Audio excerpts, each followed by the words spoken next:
अगर सर मेरी तरफ से कोई गुस्ताखी हुई है तो उसके लिए मैं माफी चाहता हूं। प्रधानमंत्री नरेंद्र मोदी की मुख्यमंत्रियों से बैठक चल रही थी, कोरोना काल पर चर्चा चल रही थी, तभी अरविंद केजरीवाल ने ऐसी हरकत कर दी कि गुस्सा आ गया प्रधानमंत्री को, और कैसे पड़ी डांट केजरीवाल को कि बाद में वो माफी मांगते नजर आए, इस खबर में दिखाएंगे। नमस्कार, स्वागत है आपका हेडलाइंस इंडिया पर। मैं हूं नवीन चौहान। देश में हाहाकार मचा है, कोरोना का कोहराम है, हर कोई परेशान है। अस्पतालों में बेड नहीं, शमशान में जगह नहीं, और ऑक्सीजन के लिए, एक एक सांस के लिए लोग तड़प रहे हैं, बिलबिला रहे हैं, दर दर भटक रहे हैं। उसी पर मंथन हो रहा था कि कैसे इन सबको कंट्रोल किया जाए।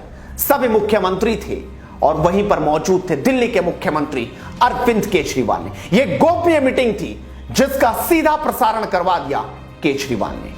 उसके बाद प्रधानमंत्री नरेंद्र मोदी को जब यह पता चला कि आखिरकार प्रोटोकॉल को तोड़ा जा रहा है, तो कैसे केजरीवाल को सरेआम तमाम मुख्यमंत्रियों के सामने फटकार पड़ी, आप खुद देखिए और शेयर कीजिए। मेरा विश्वास है देश में अगर कोरोना के खिलाफ एक नेशनल प्लान होगा तो हम सभी राज्य सरकारें और केंद्र सरकार मिलकर इस दिशा में काम करेंगे। सर, कोरोना की वजह से दिवंगत आत्माओं को शांति मिले। हाँ जी सर। ये हमारी जो परंपरा है, हमारे जो प्रोटोकॉल है, उसके बहुत खिलाफ हो रहा है कि कोई मुख्यमंत्री ऐसी इन हाउस मीटिंग को लाइव टेलीकास्ट करे। ये उचित नहीं है, ये हमने हमेशा संयम पालन करना चाहिए।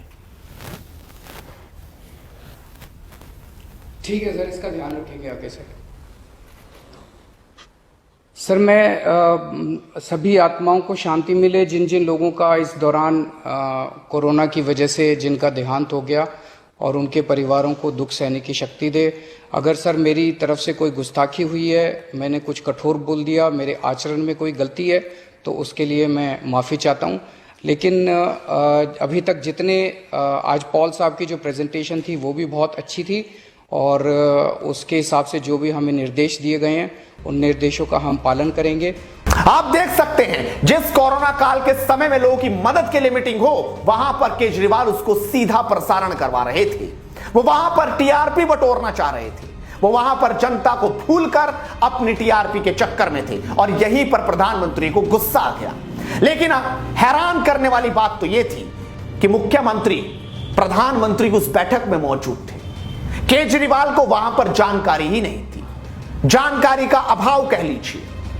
ऑक्सीजन एक्सप्रेस जो पूरे देश में इस वक्त चल रही है, जो जगह जगह अस्पतालों में ऑक्सीजन पहुंचा रही है, केजरीवाल उसे अच्छा आइडिया बता रहे थे। लेकिन प्रधानमंत्री ने टोक कर किस तरह से केजरीवाल को समझाया कि यह आइडिया नहीं है, बल्कि यह इस वक्त जमीन पर है।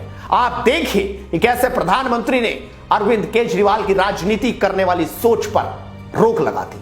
और नहीं तो जैसा अभी बताया गया, आपका आइडिया है ऑक्सीजन एक्सप्रेस शुरू करने का, वो ऑक्सीजन एक्सप्रेस शुरू करके वेस्ट बंगाल और उड़ीसा से हमें ऑक्सीजन दिलवाई जाए। आइडिया नहीं, ऑलरेडी चल रहा है। सर, दिल्ली तक नहीं पहुंच पा रही, हमारी दिल्ली तक नहीं आ रहा। उसमें अगर हमें दिल्ली के लिए भी कॉरिडोर मिल जाए तो आपकी बड़ी मेहरबानी होगी सर। लेकिन केजरीवाल यही रुक जाते तो अच्छा था, लेकिन वो सोच कर आए थे कि आज राजनीति धड़ल्ले से होगी, आज वीडियो को सीधा प्रसारण भी करवाया जाएगा और प्रधानमंत्री के सामने बोला भी जाएगा। बस यहीं पर वो फंस गए।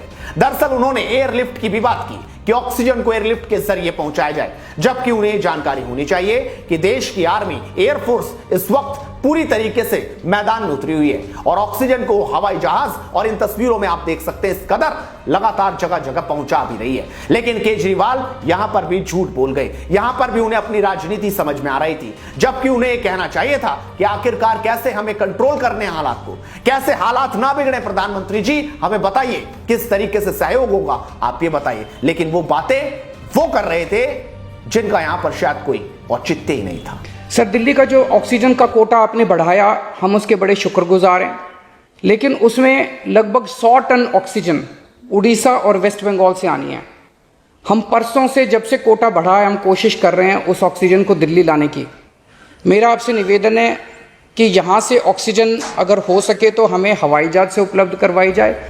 आप इस वीडियो पर अपनी राय जरूर रखिए, साथ इस वीडियो को शेयर कीजिए और हेडलाइंस इंडिया को सब्सक्राइब कीजिए, क्योंकि मुद्दे की बात चलती रहेगी। नमस्कार।